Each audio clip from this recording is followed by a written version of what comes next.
Hola, hola, ¿cómo están? Vamos a dar comienzo a una nueva clase de Bases de Datos uno para la Tecnicatura Universitaria en Programación de la Universidad Tecnológica Nacional.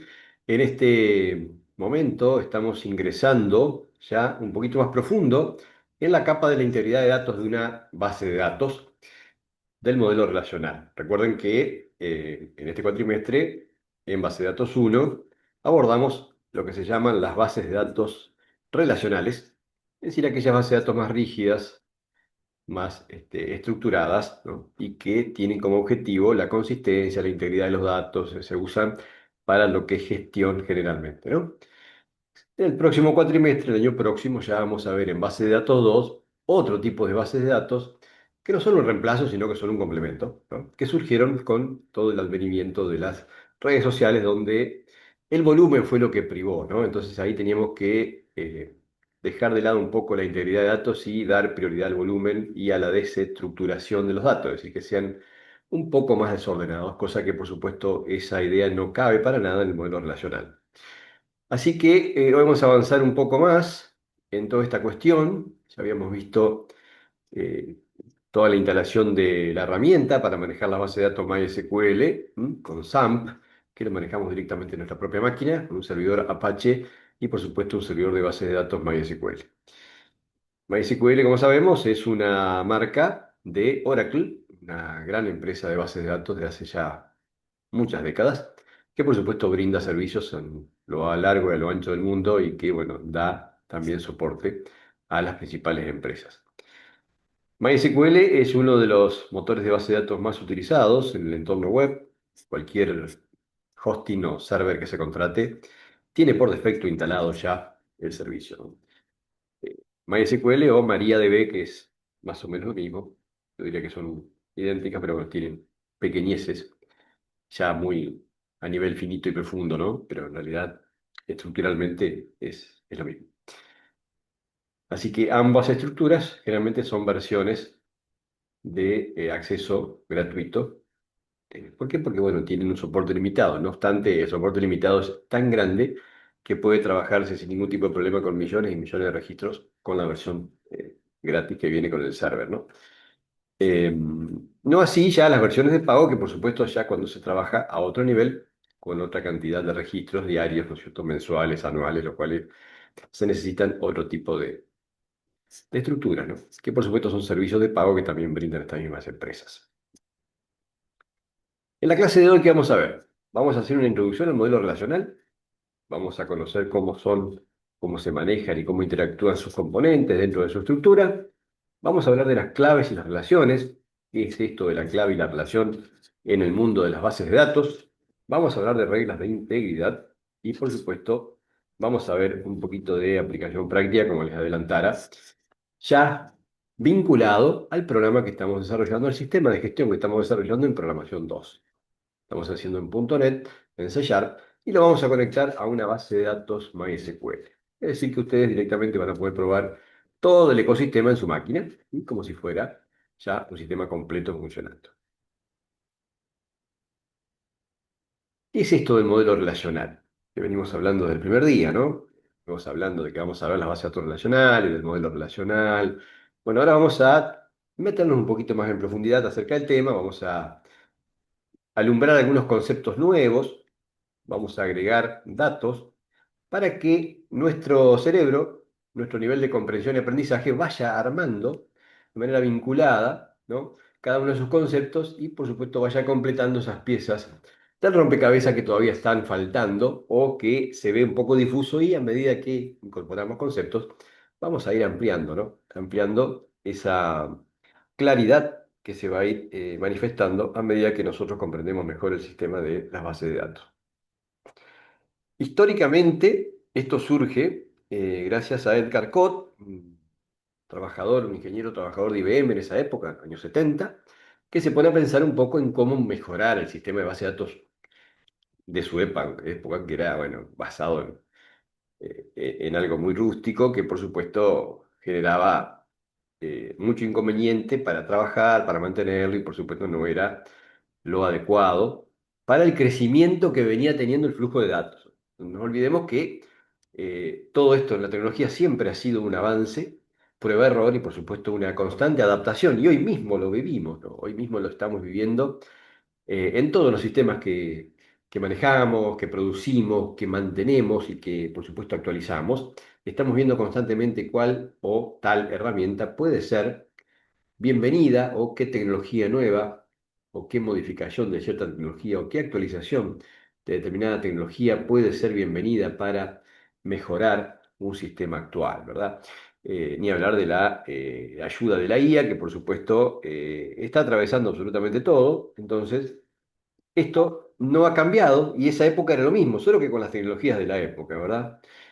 Bueno, Edgar Core se pone a analizar un poco a nivel matemático la cuestión y bueno, y sacando ideas de lógica y de conjuntos, la teoría de conjuntos y de lógica, se da cuenta de que puede organizar, gracias al álgebra de Boole y a otras teorías de relaciones de conjuntos, que podría llegar a armar una estructura que el fluir de los datos sea mucho más rápido, mucho más ordenado y por supuesto estructurado y más fácil de mantener.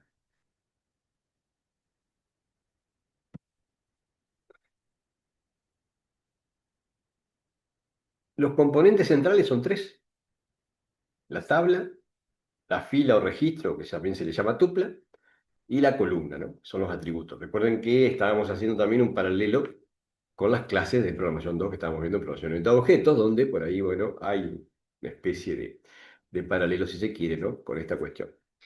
Eh, la tabla no deja de ser otra cosa que esa representación de la realidad, o sea, esa entidad que nosotros que pretendemos virtualizar, o sea, la persona, la empresa, los clientes, los proveedores, los productos, los rubros, bueno, todo lo que queremos de alguna manera considerar como trazable, ¿no? Cuantificable, controlable si se quiere, esa es la tabla, ¿m? O la relación, porque tiene una relación muy estrecha con algún elemento, alguna entidad de la realidad que yo quiero representar dentro del modelo. No se olviden que la programación orientada a objetos y por supuesto la programación en general como que intenta reproducir cuestiones que están en la vida real y las pretendemos virtualizar a efecto de poder, de alguna manera, manifestar el fluir de los datos entre ellas, ¿no? Las filas o tuplas van a ser los registros, ¿no? Que van ingresando a esa tabla, y las columnas, bueno, son las características que va a tener esa entidad, ¿no? Si se trata de una persona, será el nombre, los datos filiatorios, bueno, sus números de identidad, si tiene cuenta bancaria, bueno, todo lo que corresponda de acuerdo al modelo de los cuales estamos desarrollándonos. Estamos hablando de una universidad, hablaremos de ID del estudiante, nombre, correo electrónico, a qué cursos está descrito, la tabla de profesores, bueno, todo lo que tenga que ver con el ecosistema del sistema que estoy armando. Si lo trasladamos al sistema que nosotros estamos trabajando en programación 2, estamos hablando ya más de pedidos, de productos, de rubros, de proveedores, ¿no? De facturación, clientes, por supuesto. Y a su vez de la tabla cliente, que ahora ya la vamos a ver en la práctica, hablamos a su vez de sus características, ¿no es cierto? El número de quit, el nombre, el email, la dirección, bueno, el teléfono. Nada más que eso es lo que está como componente de este modelo relacional. Fíjense que bien estructurado y que simple lo aterrizó Code, ¿no? En su momento. Dijo, bueno, perfecto, elemento de la realidad, analizar clientes. Bueno, esto se va a llamar tabla o va a ser una relación. Y por supuesto le llamaremos filas, tupla o registro a todos sus elementos y cada columna va a representar una característica de esa entidad o un atributo. El modelo relacional utiliza términos tanto informales como formales, o sea que se le puede llamar tabla o relación, filas o tupla, bueno, o columnas o atributos. O sea, ahí es donde se explica un poco que estos términos como que se usan como sinónimos dentro de la jerga, ¿no? De los motores de base de datos. Otro tema fundamental dentro del modelo relacional para garantizar el funcionamiento, garantizar la consistencia y la integridad de los datos tiene que ver con las claves. Las claves son aquellos elementos identificatorios de un registro o de una fila o de una tupla, ¿no? Que por supuesto tienen características y pueden ser primarias, candidatas o externas. Vamos a ver eso en detalle, ya lo vamos a ver en práctico también. Pero conceptualmente hablando, una clave primaria es una columna o una característica, ¿no? O un atributo, o una combinación de atributos o columnas. Puede ser una sola o pueden ser dos o más, ¿no? Eh, Eso es como primera medida de cómo estás conformada, ¿no? Ahora, también se debe tener en cuenta que esa clave primaria debe ser única, ¿no? Debe ser única en todas las filas, no puede ser nula y, por supuesto, no cambia, ¿no? En una tabla de estudiante, por ejemplo, podría ser el ID estudiante o el student ID o ID simplemente, ¿no? ¿Por qué? Porque de esa manera me aseguro de que esa tabla va a ser la reina, ¿no? La primaria, la primary key, la tabla primaria, que es la que realmente va a manejar absolutamente todo el control de esa fila. ¿Qué quiere decir esto? Que cuando yo me quiera referir a todo ese elemento, a todo ese registro, voy a llamarlo por esa clave, ¿no? Si yo quiero referir a un estudiante, lo voy a ubicar por su ID estudiante. ¿Qué son las claves candidatas? Bueno, puede ser cualquier columna o atributo o conjunto de columnas que pueda servir potencialmente como primaria. Una entidad puede tener varias, sin problema, ¿no? Y por supuesto tiene que correr con las mismas características de la primaria, ¿no? Por ejemplo, la dirección de correo electrónico. Son claves candidatas. Después, ¿quién termina decidiendo qué es la primaria? Bueno, por supuesto, el equipo de desarrollo, ¿no? Entonces, inicialmente, como que las claves arrancan siendo candidatas para después transformarse en primarias. No conviven, ¿verdad? O sea, termina siendo después la primaria la que va a gobernar la tabla, ¿no? ¿Qué es una clave externa o una foreign key o una clave foránea, como también se la llama? También es una columna o conjunto de columnas que hace referencia a la clave primaria de otra clave, ¿no? Ahora vamos a ver en la práctica. Es decir, la clave primaria va a ser aquella clave que va a ser única y va a hacer referencia a cada una de las filas de una entidad o de una tabla, ¿no? Y la clave foránea va a estar dentro de esa misma tabla, ¿no? Pero haciendo referencia a otra, ¿no? Por ejemplo, dentro de una tabla curso o materia, dentro de una tabla materia en una universidad, tendría su I de materia, que sería su clave primaria, ¿no? Después tendría su nombre de la materia, tendría, por ejemplo, la cantidad de horas de la materia que se dicta, y tendría una clave externa o foránea, que sería la clave, por ejemplo, de un I de curso. ¿A qué curso corresponde esa materia, ¿no? Esa es una forma de manejarlo. Ya lo vamos a ver en la práctica, cómo manejaríamos nosotros en nuestro sistema de pedidos el tema de los rubros, el tema de los proveedores, por ejemplo, en la tabla productos, donde cada producto va a tener, además de su ID, que va a ser su clave primaria, va a tener su precio, su descripción, y va a tener un ID de rubro y un ID proveedor, que van a ser las foráneas, que van a hacer referencia a la clave primaria de rubro y proveedor respectivamente.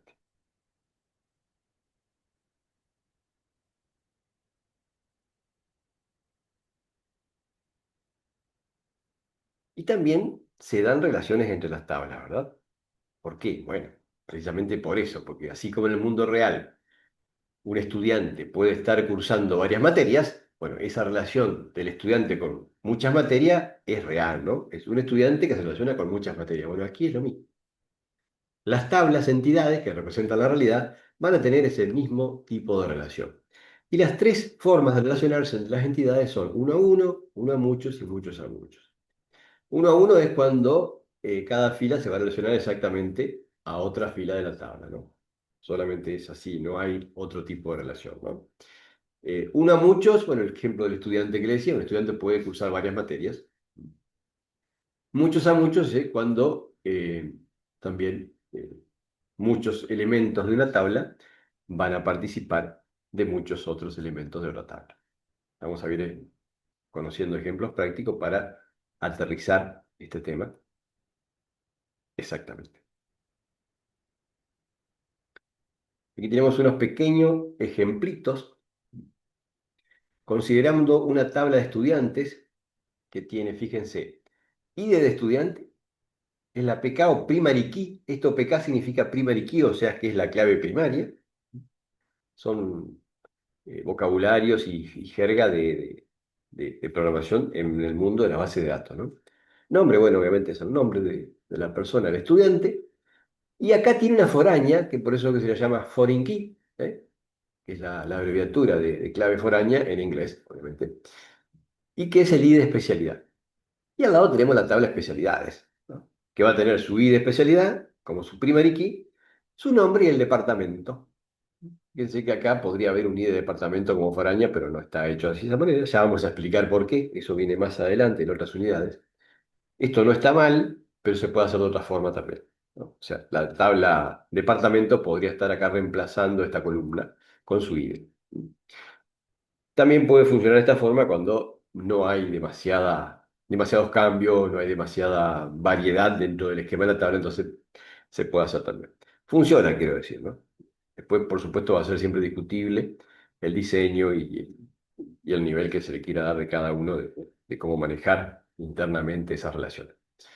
Es también bastante creativo en esto, más allá de que hay formas y cuestiones que se deben respetar, ya las vamos a ver también más adelante.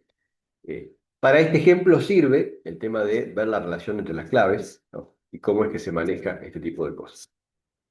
Pero aquí vemos claramente cómo esta clave foránea dentro de estudiantes hace referencia, la FK hace referencia a la PK. Como decía, la definición de clave primaria, ¿cuál es? Que tiene que ser única en cada tabla. Esta es la primaria. Y la definición de clave foránea o clave externa o foreign key es que es la que hace referencia a, un, a una ID primaria, a una clave primaria de otra tabla. O sea que aquí esta foránea hace referencia a esta, que es la primaria de otra tabla, ¿no? ¿Por qué? Porque de esa forma yo me evito tener que estar colocando aquí todo este dato, ciencia de la computación más el departamento, sino que yo coloco directamente este IDE, CS100, y ya me está representando todo este conjunto de datos de esta fila. Esa es la magia, ¿no? Que genera el tema de la relación y el uso de las claves primarias y foráneas respectivamente. Además de las reglas de las claves, tenemos reglas de integridad en el modelo relacional. ¿Por qué esto? Bueno, porque es muy importante para el modelo relacional que los datos sean fehacientes, que los datos sean totalmente confiables, íntegros, consistentes, que no tengan para nada ningún tipo de manera en que puedan cambiar o que puedan ser vulnerados de alguna forma por el propio motor, ¿no? Y aquí tenemos tres modelos de integridad o tres grandes reglas de integridad: la de dominio, la de la entidad y la referencial.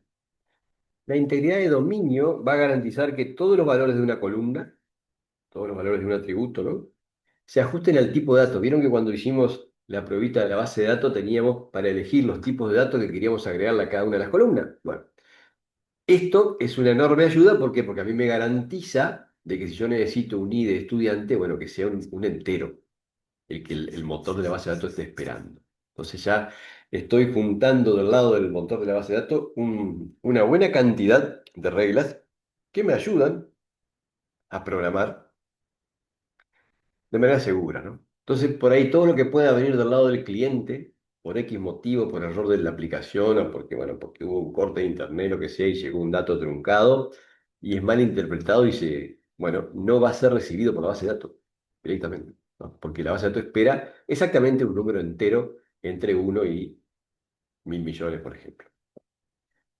Entonces, es muy importante eso, ¿no? Podemos controlar el tipo de dato, podemos controlar rangos, por ejemplo, en edades, en fecha, podemos controlar específicos, y por supuesto los formatos, dirección de correo electrónico, tienen que tener determinados formatos específicos, lo mismo que las fechas. Y eso nos ayuda mucho.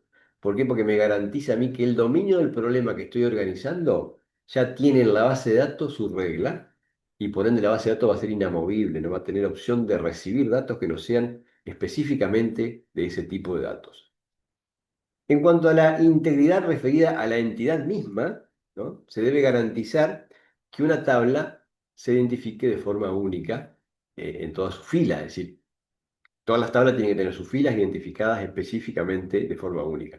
Para eso nos ayudamos de la clave primaria, que por supuesto debe ser única, no puede ser null, ¿no?, porque como habíamos dicho, el ID estudiante o el ID, ¿no?, que sea un número que me garantice que sea entero, con la integridad de dominio, más la integridad de la entidad, que yo lo garantizo con las claves. Aquí usamos todo lo que vimos recién del tema de las claves. Me ayuda a garantizar la integridad en la entidad. Y después la referencial es la que me ayudo con, ¿qué? Con las claves referenciales, es decir, con aquellas claves foráneas que por supuesto son las que me evitan que haya filas huérfanas, los cuales yo no podría estar dando de alta un producto, ¿no? Con un rubro que no exista o un proveedor que no exista. Son cuestiones que por supuesto ayudan mucho y que me ayuda a mantener el ecosistema coherente, ¿no? Sin que haya cosas que no tienen sentido en un lugar. ¿No? O sea, yo puedo tener productos con el rubro 3 y resulta que en los rubros tengo el 1, el 5, el 7 y el 10. El rubro 3 no existe. Eso no puede existir si cumplo estas reglas, ¿no? Si voy trabajando de esta manera.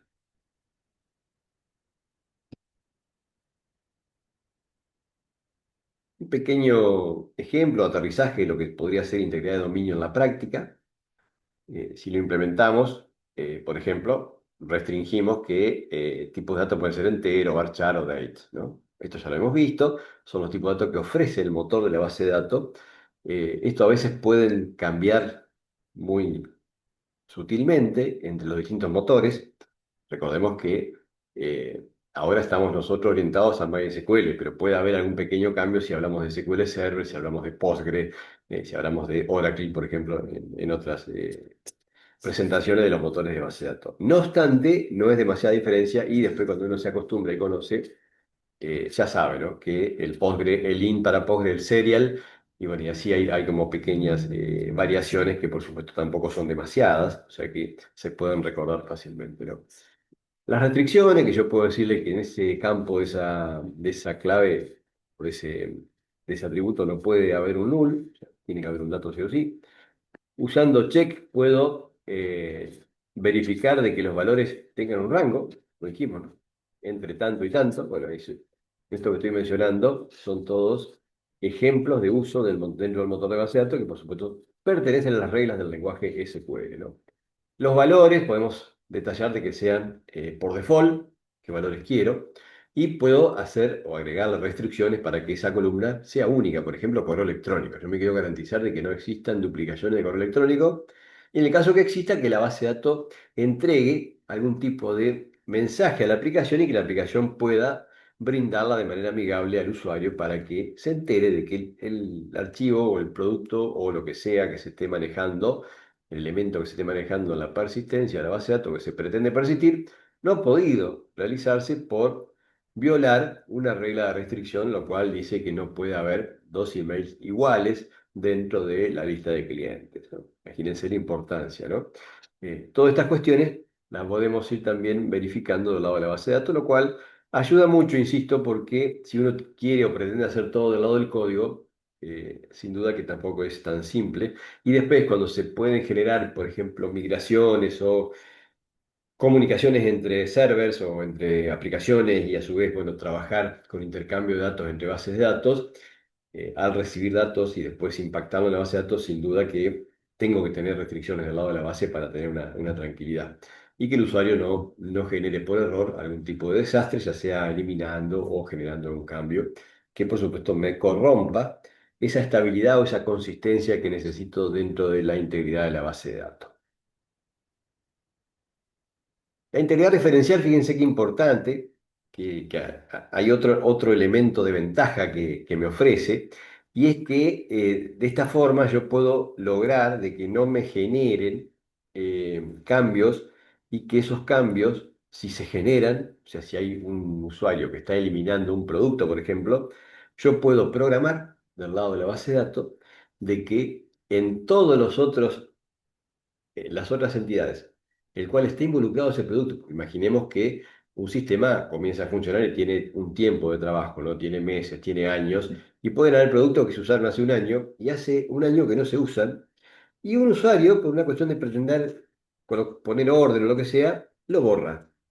Si yo no he hecho este trabajo de protección del lado de la base de datos, de ser íntegro referencialmente, el producto se va a borrar y después cuando ese producto esté en un pedido, por ejemplo, me va a aparecer en blanco, me va a tirar un error porque va a buscar el producto y no va a estar, ¿no? No va a existir más. O si borro un rubro que pertenece a un producto, lo mismo, ¿no? Cuando después vaya al producto, voy a buscar ese rubro y no va a estar. Entonces, es toda una cuestión. Entonces yo tengo que decidir ahí si eso lo voy a controlar o no. Si no lo controlo, es un desastre más que empieza a manejarse dentro de ese sistema, lo cual por supuesto eso hace una bola de nieve y genera grandes problemas con el tiempo. Y si no tengo opciones de trabajo, ¿no?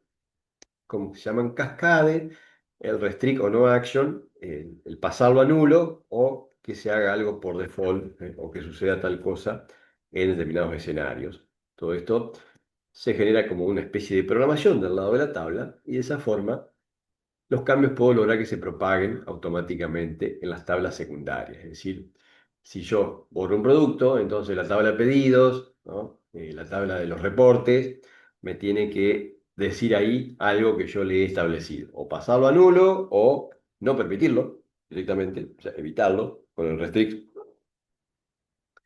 O directamente que se propaguen en todos los campos. O sea, si se borra el producto, va a tener que borrarse de todas las otras tablas donde está. Esto, por supuesto, hay modelos de negocio para lo cual es malo y no se debe hacer. Y hay otros modelos de negocio los cuales no afectan. Entonces, es totalmente discrecional en función del desarrollo que se está aplicando. Por eso se deben manejar los conceptos, se deben entender bien, primeramente, cuáles son los objetivos de cada una de estas herramientas para después aplicarla correctamente. Aquí tenemos un pequeño ejemplo, cómo sería practicar con la integridad referencial. Estoy queriendo eliminar ciencias de la computación, o sea, CS100, la tablita que habíamos visto hoy, de especialidades, ¿no? Si fuera con Restrict, la eliminación se bloquearía porque hay estudiantes asignados a ella. Entonces me va a aparecer un cartel que va a decir no se puede. No sé. Si fuera con Cascade, CS100 y todos los estudiantes de esa especialidad se eliminan. O sea que elimino todo. Insisto, acá sería malo, obviamente, porque, bueno, salvo que no esté más esa especialidad, bueno, una cosa así que quiera, por eso digo que hay veces que sí se puede hacer, y en la mayoría de las veces es negativo, o sea, es malo para el proyecto, para el resultado, ¿no? O bien pasarlo a nulo, para que en ese caso se establezca un null, entonces va a quedar como si que realmente no va a dar error, pero va a estar en blanco, entonces va a saber que algo pasó con ese registro. ¿Qué ventajas son las que se ofrecen en el modelo relacional? Bueno, aquí tenemos 6 enunciadas, más allá de que puede haber otras sin duda, ¿no? Pero me parecieron las más adecuadas, ¿no? Simplicidad lógica, ¿por qué? Porque es una estructura tabular intuitiva, o sea, va a reflejar siempre cómo organizamos naturalmente la información. ¿Por qué? Porque la creamos nosotros. Ya van a ver que a medida que después avancemos en el aprendizaje de la tecnicatura, el profesional que sale formado de la tecnicatura sale con la capacidad de poder estructurar modelos que se adapten a la realidad, por supuesto. Además, faltan otras materias para completar toda esta idea, sin duda, ¿no? Que se da en el segundo año. Que van a poder ustedes simplemente elaborar lógicamente, de manera intuitiva, un desarrollo que se adapte a un modelo que se relacione entre las entidades que quiero trabajar. La integridad de los datos, bueno, trabajar con mecanismos integrados para mantener la coherencia y la precisión de los datos. Esto es lo que garantiza el modelo relacional, porque tiene, fíjense, 4 o 5 reglas, tampoco es tan grave, es bastante simple, ha sido una genialidad la que hizo Edgar Cott allá hace más de 50 años, ¿no? Si bien podría ser mucho visto de un ángulo, también podría ser que lo que es eh, dentro de la tecnología se podría decir que es bastante poco, ¿no? Es bastante nuevo, si se quiere, y también en la historia de la humanidad, ¿no? La historia de la humanidad es muy, muy nuevo. Y genera, por supuesto, grandes ventajas. La flexibilidad de consulta es una ventaja gigante. ¿Por qué? Porque ya vamos a ver, bueno, ustedes ya mismos ya lo están haciendo cuando aplican las consultas SQL, cuando hacen un select directamente, pueden filtrar sin problema todos los datos que quieran de una base de datos sin inconveniente para nada, ¿no? O sea que es muy, muy ventajoso, muy efectivo el sistema que tiene de acceso a las consultas cuando ya tenemos todos los datos grabados. Yo creo que un buen lema de un buen programador es tratar de grabar, ¿no? De manera ordenada los datos y después no preocuparse, porque si está grabado tengo ventajas de analizarlos, filtrarlos, o sea, reportarlos, ¿no? Procesarlos de distintas formas. La seguridad de los datos, bueno, tiene el modelo relacional la opción de manejarse de manera granular, o sea, con generar permisos de usuario, trabajar de manera muy segura en ese aspecto, sin problemas. Es escalable, es decir, que si crecemos en varias direcciones sin problemas se puede trabajar también, lo admite totalmente el modelo, y tiene soporte de muchos proveedores de varios proveedores que ya lo vamos a ver, si bien ya se los he nombrado, ahora ya se los he dejado aquí también en la grabación para que también lo tengan claro y que por supuesto ya como buen profesional de la industria maneje específicamente los nombres y las capacidades de cada uno de los modelos de bases de datos sin ningún tipo de inconveniente, ni tampoco titubeos, por supuesto, tiene que ser claro, ¿no? Hay algunos desafíos del modelo relacional que, si bien esto ahora lo vamos a tomar un poco dogmático, porque después, más adelante en el cuatrimestre lo vamos a poner en práctica, pero hay algunas herramientas que se usan, que por supuesto están disponibles en SQL, como los joins, ¿no? Eh, que pueden ser por ahí costosas en enormes bases de datos, ya lo vamos a ver por qué. Esto, insisto, hoy por hoy es un modelo eh, conceptual lo que queremos establecer es incorporar un concepto más para tenerlo claro de que eso es un elemento a tener en cuenta, es decir, es una alerta, una luz roja que el profesional debe saber que existe. Muy distinto a aquel profesional que no está formado en la universidad o que tiene por ahí un bache de la formación, porque por ahí ha hecho cursos que están bastante comprimidos o bastante acelerados y que quedan temas pendientes, ¿no? Yo no digo profundizar porque claro, es imposible, ¿no?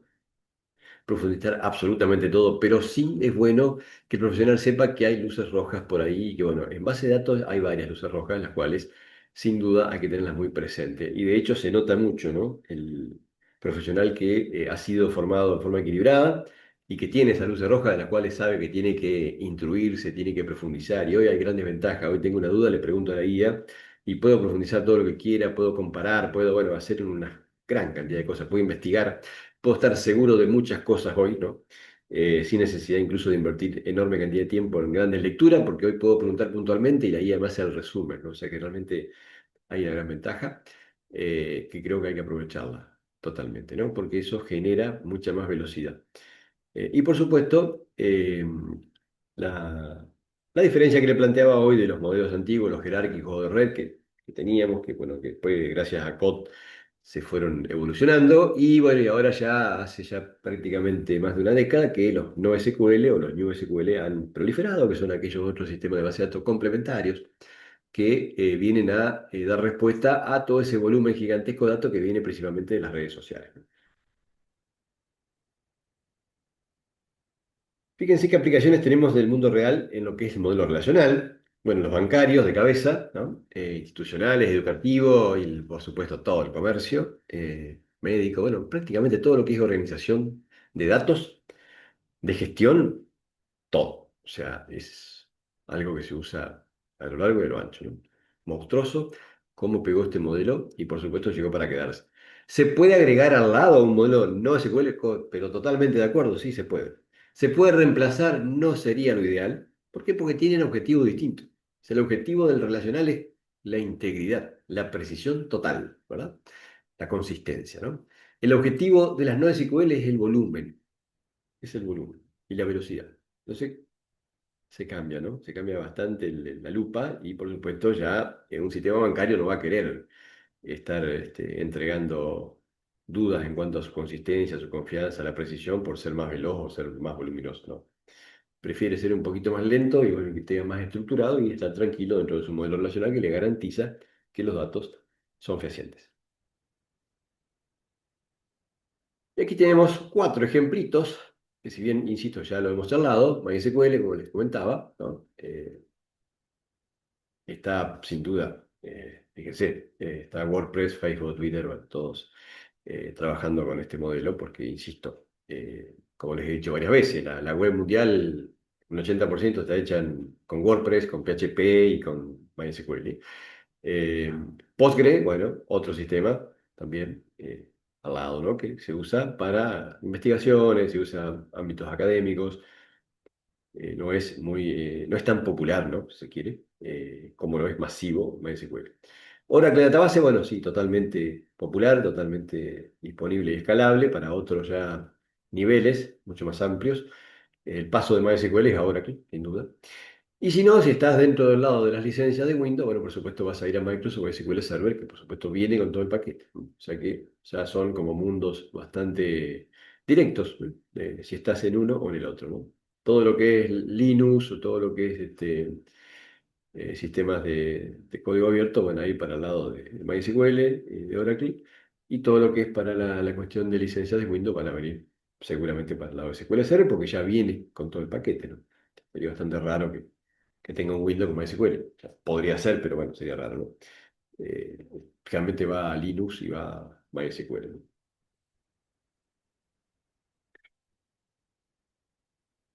Bueno, ¿cómo hacemos para diseñar la primera basecita? Que algo ya hemos hecho, porque ya hemos avanzado con unas tablitas ahí para el sistema de gestión. Identificar esas entidades, esas cosas a rastrear, esas cosas que quiero controlar, le decía yo, ¿no? Los clientes, los proveedores, los rubros, ¿no? Determinar qué atributos tiene cada entidad. Fíjense que se puede hacer en una pizarra, se puede hacer en una hoja con una fibra, se puede hacer en un Word, se puede hacer en un sistema de gestor. O sea, hay sistemas, se han desarrollado programas para esto, o sea, por supuesto. Pero eso es totalmente arbitrario de cada persona, o sea, no es que se deba hacer de tal o cual manera para nada, o sea, es identificar esas entidades que yo quiero trabajar, luego agregarle sus atributos, ¿no? Establecer esas relaciones, asignar las claves primarias a cada uno y por supuesto las claves foráneas que están relacionados. Después aplicar las reglas de normalización, que ya la vamos a ver en clases posteriores, y cuáles serían las restricciones para la integridad. O sea que, fíjense que son 7 pasos, que tampoco es tan grande, y que son los que conforman inicialmente la base de cualquier sistema. En realidad se comienza por hacer este diseño, ¿no? Que puede ser muy parecido al diseño de clase que estamos viendo en programación, puede ir en paralelo sin problema, ¿no? Y después se compara, se hace una comparativa. Algunos arrancan directamente por el diseño de clases o un diseño UML o un diseño de sistema basado en la base de datos misma. Bueno, eso es bastante también arbitrario, pero va por ese lado. O sea, tiene que generarse primero una estructura que me garantice que yo estoy haciendo una selección de los temas realmente importantes de la realidad que quiero trabajar, que estoy trabajando con sus atributos, que estoy viendo exactamente qué relación va a tener, si es uno a uno, si es uno a muchos, si es muchos a muchos, que voy a saber exactamente qué restricciones debo poner, qué tipo de datos voy a usar en cada una de las tablas, cómo realmente voy a manejarlo, cuáles van a ser sus claves primarias y cuáles sus foráneas. Tema fundamental para que el sistema funcione. De nada me sirve hacer un gran código de programación si tengo un desastre en la base de datos. O sea, seguramente algún problema voy a tener con el tiempo, ¿no?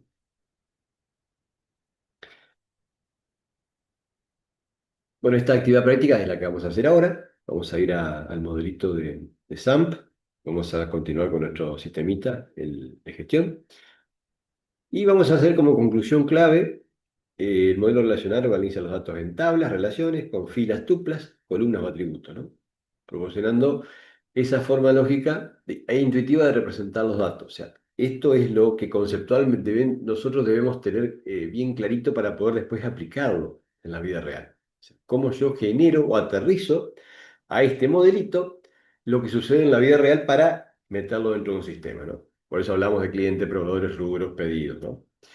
La importancia de las claves, que ya lo estuvimos charlando, la importancia de la integridad, que tiene que ver con favorecer siempre el uso de las referenciales. Y por supuesto, en la práctica, esto después nos va a dar muchas ventajas porque, como ya vimos, es muy simple generarle consultas, ¿no? Directamente a la base de datos. Vamos a pasar ahora a la parte de el SAMP, que les quería mostrar. Está aquí. Y dentro de SAMP, de esta basecita que ya la tenemos armando, tenemos nosotros la tabla cliente que ya la habíamos generado, que tiene ID, nombre, email y quit, que son los campos y los atributos que ya hemos previsto en la clase cliente dentro del programa de programación orientado a objetos que estamos trabajando en programación 2. Y ya le hemos agregado aquí unas tuplas o unos registros, ¿verdad? Tenemos la tabla productos que tiene, como vemos, el ID, que es su clave primaria. Vamos a ver la estructura. Acá, ID, clave primaria. Nombre, ID, rubro, precio y estado. ¿Qué nos falta acá? Nos están faltando, sin duda, que haya salta a la vista. Nos faltan dos entidades, el proveedor y el rubro. Bueno, entonces vamos a eso.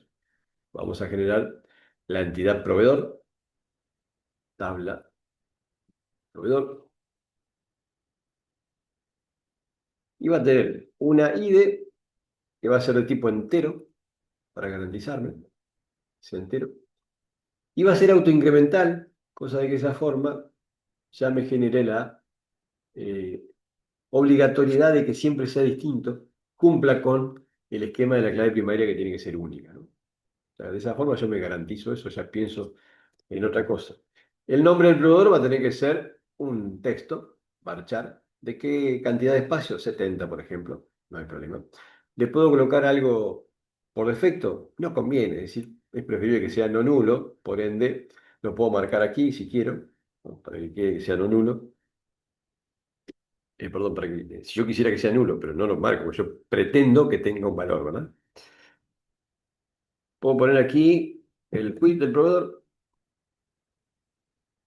11 dígitos, y puedo poner aquí el estado del proveedor con un solo dígito porque va a ser solo un 1 o un 0. Y aquí sí le puedo colocar que por defecto ese valor, si yo no se lo envío del programa, que sea 1, o sea que salga activo por defecto.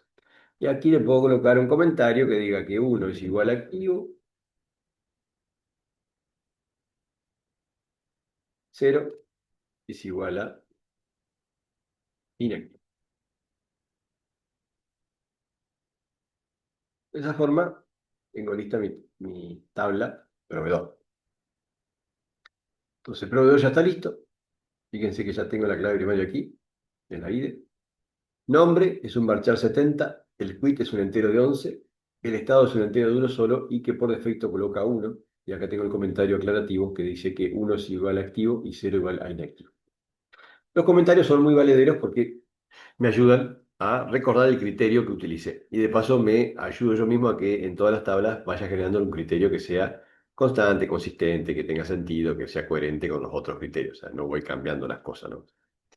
A efecto de no después yo mismo marearme con mi propio programa, ¿no? Proveedor. Podemos hacer un insert ya de un proveedor para tener un registro. Por ejemplo, Sol Sociedad Anónima con un quit X y que esté en estado, fíjense que ya me pone por defecto 1 porque es lo que yo le seteé. Y aquí no pongo nada, fíjense, en el IDE porque ya es automático, se agrega solito, ¿no? Fíjense, yo agrego otro proveedor, Sociedad Anónima, no pongo nada acá, ¿no? Y el quit. Y automáticamente va haciendo el auto incremental del ID primario, ¿no? Ya es un 2. ¿Qué nos falta? Bueno, nos falta la tabla rubros, que va a ser similar. Rubro, vamos a ponerle solamente 3 atributos. ¿Por qué? Porque solamente el ID, que va a tener también un entero de 11, va a ser un auto incremental. Va a tener el nombre del rubro, por supuesto va a ser un varchar, 70 puede ser, ¿no? Y va a tener estado. ¿Por qué? Porque quiero poder controlar eso. Si un rubro yo lo quiero desactivar, entonces no sale dentro de los listados. O sea, es bastante interesante manejar el estado. Por defecto que sea 1, y aquí agrego el comentario. 1 igual activo, 0 igual inactivo.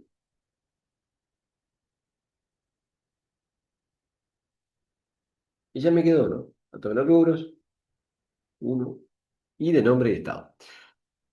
Vamos a hacer un insert, limpieza del primer rubro. Fíjense que solo agrego el nombre, ya el estado está por defecto y esto también se va a agregar solito. Y hago otro más que sea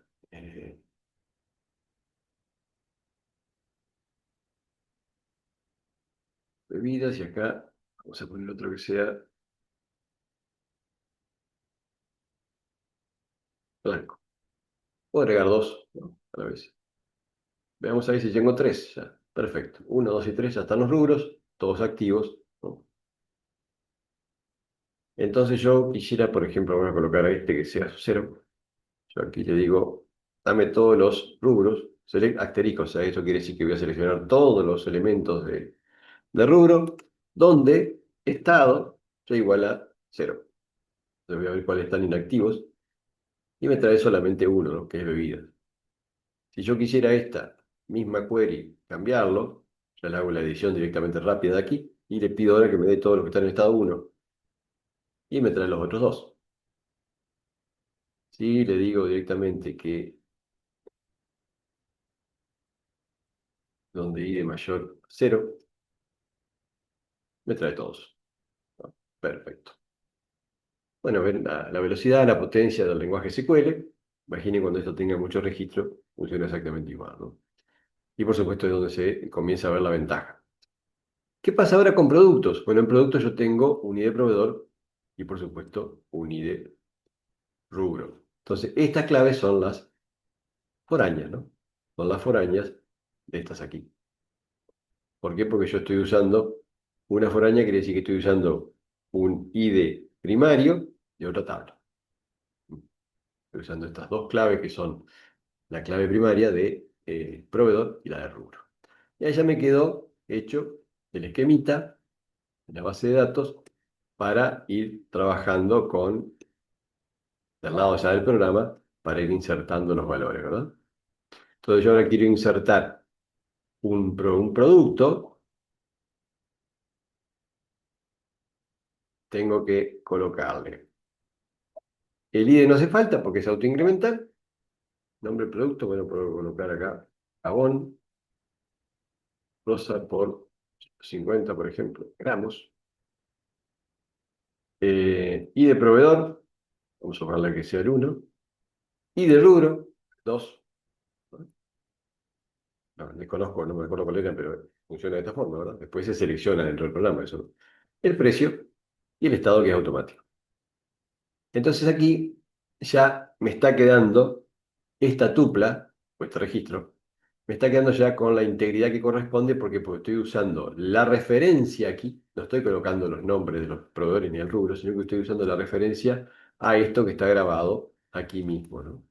Porque fíjense que cómo comienza a tener sentido, ¿no? Todo esto que hemos visto en la teoría y por supuesto después lo vamos a aplicar para que una vez enganchado esto, conectado directamente profesionalmente como corresponde con el sistema, donde lo que va a hacer C Sharp es aplicar su sintaxis específica desde .NET para conectarse al motor de base de datos MySQL y enviar encapsulado dentro de esa sintaxis al motor de la base de datos, enviar encapsulado ni más ni menos que estos selects o este código SQL que es lo que hace que se genere la comunicación con el motor de la base de datos directamente. Muy bien, creo que con esto hemos pegado una vuelta ya completa al concepto de lo que tiene que ver con la integridad, la base de datos, la clave primaria, la clave foránea, todo el esquema de cómo se relacionan las entidades, cómo tienen que ir los atributos, cómo van relacionados a su vez el juego de la clave foránea con la primaria. Así que ha quedado completito, además de la teoría, ya la aplicación directa a lo que es el sistema que estamos manejando en programación, lo cual por supuesto nos ayuda mucho para que la comprensión sea mucho más aterrizada. Así que los invito a proseguir con el trabajo práctico que tienen pendiente, cosa de poder avanzar con esta cosita que sin duda ya les va a ir dando un elemento más como para estar más cerca de completar el programita. Así que hasta ahora esto sería todo y hasta la próxima. Muchas gracias.